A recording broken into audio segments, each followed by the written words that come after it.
एक रामपुर नामक गांव में अनिल और सुनील दो भाई रहते थे। अनिल बहुत अमीर और सुनील भाई बहुत गरीब था। दोनों भाई अलग अलग रहते थे। अनिल मजे से खाता पीता और सुनील गरीब होने के कारण उसके खाने की भी लाले थे। सुनील भले ही गरीब था पर ईमानदार था।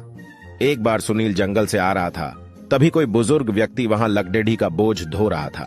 सुनील उस बुजुर्ग को देखकर तुरंत उनके पास गया और उनका बोझ अपने सर ले लिया और उनके घर पहुंचा दिया।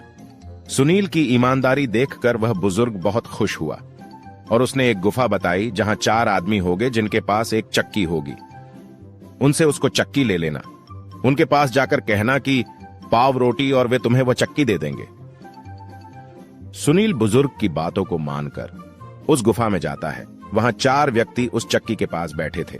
सुनील उनके सामने पाव रोटी कहा। उन्होंने वह चक्की को सुनील को दे दिया और कहा कि इस चक्की के सामने जो कहोगे वो मिलेगा। वस्तु मिलने के बाद उस पर लाल कपड़ीढ़ा डाल देना। और वह घर पर आया।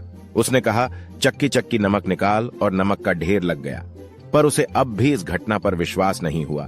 तब इसी प्रकार उसने दाल, चावल, तेल, साबुन आदि चीजें निकाली। वह रोज घर के चीजों के अलावा बाकी जरूरत की वस्तुएं निकलता रहा। अब वह कुछ ही दिनों में उसके पास ऐसो आराम की वह सारी चीजें आ गए। अब वह अपने पड़ोस में, अपने गांव में सबसे आमिर हो गया था। यहां तक कि सुनील अपने अनिल भाई से भी आमिर हो गया। अनिल सुनील की कामयाबी को देखकर हैरान हो गया।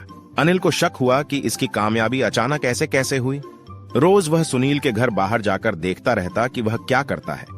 एक दिन उसने चक्की को चलाते हुए देखा लिया और अपने भाई की कामयाबी का पता लगा लिया। और एक दिन रात को अनिल ने सुनील के घर उस चक्की को चुरा लिया और अपना घर बार छोड़ा कर एक नाव खरीद लिया और अपने पूरे घर के जरूरत के सामान लेकर नाव पर चढ़ गया। अनिल की पत्नी अपने मन में कब से कुछ कहने के लिए बेकरार थी। अच्छा मौका देखकर उसने कहा कि एक चक्की के लिए छोड़ दिया, अपना पूरा घर बार छोड़ दिए। अब वह पति पत्नी नाव लेकर आगे जाने लगे। फिर भी उसकी पत्नी परेशान थी। आगे जाकर अनिल ने उसकी पत्नी को कुछ बताया। अनिल ने कहा कि तुम्हें एक एग्जाम्पल देता हूं। अनिल ने चक्की पर से लाल कपड़ा निकालकर कहा कि चक्की चक्की नमक निकाल, और नमक का ढेर लगा गया। किंतु अनिल को उसे रोकना नहीं आता था। नमक का ढेर बढ़ते गया और नाव डूब गई। ऐसा कहते हैं वह चक्की अभी चल रही तभी तो समुद्र का पानी खारा है। दोस्तों, इस कहानी में लालची व्यक्ति अपनी मुसीबत खुद मोल लेता है और उससे निकल नहीं पाता, इसीलिए कभी लालच नहीं करनी चाहिए। अगर आप लोगों को वीडियो अच्छी लगी तो ऐसी ही और वीडियो देखने के लिए वीडियो को लाइक करें और चैनल को सब्सक्राइब करें, और हाँ, बेल आइकॉन दबाना बिल्कुल ना भूलें। तो इसी के साथ मिलते हैं नेक्स्ट वीडियो में। जब तक के लिए गुड बाय।